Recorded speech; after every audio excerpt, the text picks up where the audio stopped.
नमस्कार मित्रांनो, सगळ्यांचे स्वागत माझ्या कॉमन मॅन या यूट्यूब चॅनलवर। मित्रांनो, आजचं हेडिंग जे दिलेले आहे ते तुम्हाला वास्तवात देखील अनुभवायला मिळालं असेल आणि आपण नेहमीच असं घडत असताना बघतो। म्हणजे मुळातच आंबेडकरवाद म्हणजे काय, आंबेडकरवादी कोण, असे प्रश्न आहेतच। कारण हल्ली भारतरत्न डॉक्टर बाबासाहेब आंबेडकर यांच्या जयंतीच्या वेळी अनेक मोठे नेते, राजकीय पक्षांचे, प्रस्थापित राजकीय पक्षांचे नेते तेथे भेट द्यायला जातात, जयंती साजरी करतात, जय भीम म्हणतात स्टेजवरून। म्हणजे आपल्याला वाटू शकतं की अरे हे आंबेडकरवादी आहेत। स्वाभाविक आहे तसं वाटणं। भोळी जनता आहे बरं आंबेडकरवादी, हे एका विशिष्ट जातीची जनता नाही आहे, तर जो समानतेचा आणि न्यायाचा विचार आहे तो घेऊन पुढे जाणारी जनता म्हणजे आंबेडकरवादी। पण हल्ली फसवे आंबेडकरवादी देखील अनेक आहेत।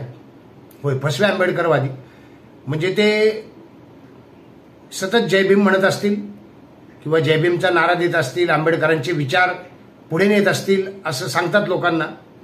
मात्र ते कुठल्या तरी प्रस्थापित पक्षाच्या वळचणीला जाऊन बसले आहेत।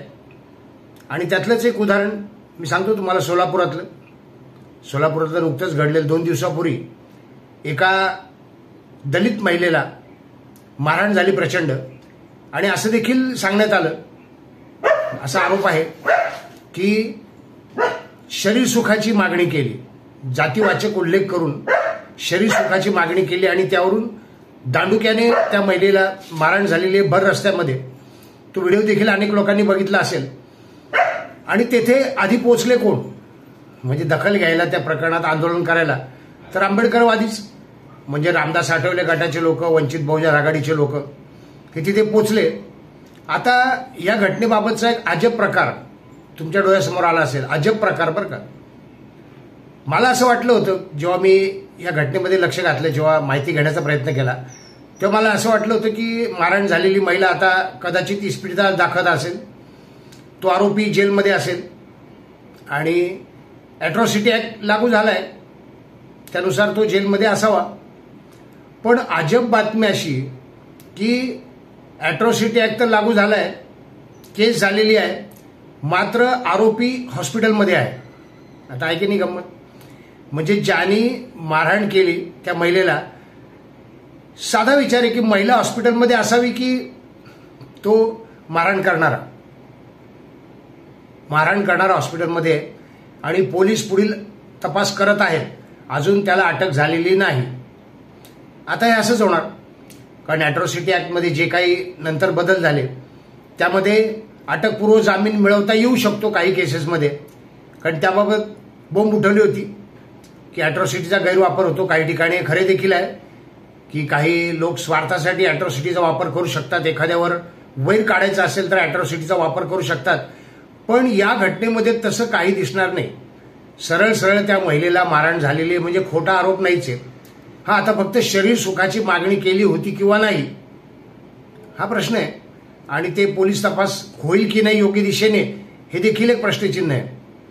त्या बाबतीमध्ये मला प्रश्न विचारावासा वाटतो, म्हणजे जे स्वतःला आंबेडकरवादी म्हणवतात किंवा जाता येता भारतरत्न डॉक्टर बाबासाहेब आंबेडकरांचं नाव घेतात, संविधानाचं नाव घेतात, त्या प्रणिती शिंदे यांना मला प्रश्न विचारायचा आहे की त्यांनी त्या महिलेची भेट घेतली काय, त्याबाबत कारवाई योग्य दिशेने होते आहे काय, याबाबत सूचना केल्या का प्रशासनाला। त्या खासदार आहेत तिथले आणि म्हणून त्यांना, खरं तर सर्वच राजकीय पक्षांना माझी विनंती आहे की त्यांनी या गोष्टीची दखल घ्यायला हवी। फक्त आंबेडकरवादी चळवळीसाठी, म्हणजे ज्या काही सामाजिक न्यायासाठी, समानतेसाठी किंवा अत्याचारांसाठी केसेस होतात, मग त्या कुठल्याही वर्गातल्या असो, त्याकरता आंबेडकरवादी पुढे असतात। म्हणजे जरी प्रस्थापित पक्षांचा प्रश्न असेल तरी ते आंबेडकरवाद्यांनाच पुढे करतात। मुळातच आंबेडकरवाद हा चळवळीतून आलेला आहे, आंदोलनातून आलेला आहे।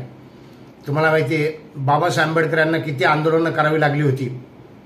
होय, मागासवर्गीयांच्या मुक्तीसाठी, मनुवादाच्या जोखडातून मुक्त होण्यासाठी, बौद्ध धर्मामध्ये सामील होण्यासाठी, किंवा घटना जी आज आपण वापरतो आहोत ती घटना योग्य पद्धतीने देशात लागू होण्यासाठी ही सगळ्या प्रकारची आंदोलन त्यांनी केली आहेत.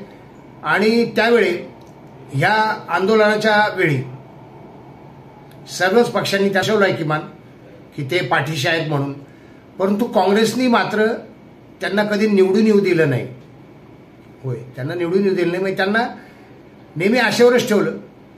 म्हणून हा व्हिडिओ मी आजचा बनवला आहे की आंबेडकरवादी फक्त आंदोलनासाठी सत्तेत नकोत, आणि सत्तेत असले तर एखादं छोटंसं पद त्यांना द्यायचं, मंत्रिपद म्हणा, एखादं आमदार खासदार पद त्यांना निवडून यायला मदत करायची आणि त्यांच्या अनुयायांचा वापर करायचा, असं सर्रास सगळीकडे होतं आहे. माझा प्रश्न आहे सर्व आंबेडकरवाद्यांना की तुम्ही एकत्र का येऊ शकत नाहीत? म्हणजे ठीक आहे, तुमचे वेगळे इश्यू असतील, एकमेकांशी काही तत्वांवर पटत नसेल, तडजोड होत नसेल, हे मान्य आहे मला. पण जर तुम्ही स्वतःला आंबेडकरवादी म्हणवता तर सर्वांनी एकत्र यायला का हरकत आहे? कारण मूळ विचार तुमचा, मूळ ध्येय जर आंबेडकरवाद हेच असेल, समानता आणि न्याय प्रस्थापित करायचा असेल, मनुवाद पूर्णपणे संपवायचा असेल, तर तुम्ही एकत्र यायला काय हरकत आहे? म्हणजे जसं आता ठाकरे बंधूंच्या बाबतीत तुम्ही बघितलंय की ते दोघांच्या एकत्र महाराष्ट्राच्या भल्यासाठी एकत्र येण्याच्या बाता सुरू आहेत, वार्ता सुरू आहेत. येतील की नाही माहीत नाही, त्यावर कालच मी व्हिडिओ बनवला आहे. पण मग असं जर होऊ शकतं महाराष्ट्राच्या भल्यासाठी, ते दोन भाऊ जर आपापसातला वाद मिटवू शकत असतील, तर आंबेडकरवादी नेते जे म्हणवतात स्वतःला, मगाशी म्हटलं मी की त्यातले खरे नेते कोण आंबेडकरवादी आहेत, स्वार्थी कोण आहेत, ढोंगी कोण आहेत, कोणते राजकीय पक्ष आंबेडकरांचं नाव फक्त मतं मागण्यासाठी घेतात, कोणते राजकीय पक्ष संविधानाचं नाव हातात घेऊन फिरण्यासाठी. म्हणजे राहुल गांधींबद्दल मी व्हिडिओ बनवला आहे की संविधानाची छोटीशी प्रत हातात घेऊन फिरतात, आणि एका ठिकाणी ते हे लक्षात आलं की ती प्रत रिकामी होती, कोरी होती, आतमध्ये कोरी पानं होती, बाहेर फक्त संविधानाचं नाव होतं. अजूनही ते संविधानाचा डंका पिटवत फिरत आहेत, कारण बिहारच्या निवडणुका आहेत, तिथे देखील त्यांचं हे सुरू झालेलं आहे. काही नाही, वापर करून घ्या. हो, पूर्वी वापर वेगळ्या कामासाठी केला होता, गुलाम म्हणून वापर केला होता, आणि आता वापर कायसाठी करा? स्वतःची आंदोलनं करण्यासाठी, स्वतःचा मुद्दा पुढे रेटण्यासाठी त्यांना काही पदं देऊन भुलवा आणि आपल्या नादी लावा. जनतेच्या बाबतीत तसंच आहे की जनता देखील आंबेडकरवादी लोकांना मत देत नाहीत. हे तुम्ही बघितलंय. साधं अकोल्यामधून प्रकाश आंबेडकर यांना निवडून आणता येणं फार कठीण नव्हतं, कारण प्रकाश आंबेडकरांनी सगळ्यांसाठीच प्रयत्न केले. तर ओबीसी समाजासाठी देखील त्यांनी मोर्चा काढला होता, परंतु प्रकाश आंबेडकर यांना जागाही दिली नाही आघाडीने, आणि ते स्वतंत्र उभे राहिले, त्यांना मतही मिळाले. दुर्दैवाची गोष्ट आहे.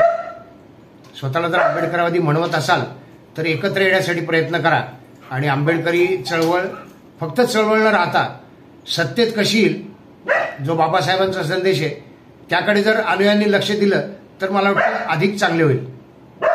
व्हिडिओ आवडला असेल तर लाईक करा, शेअर करा, सबस्क्राईब करा. भेटूयात नवीन व्हिडिओत कॉमन मॅनसह. धन्यवाद.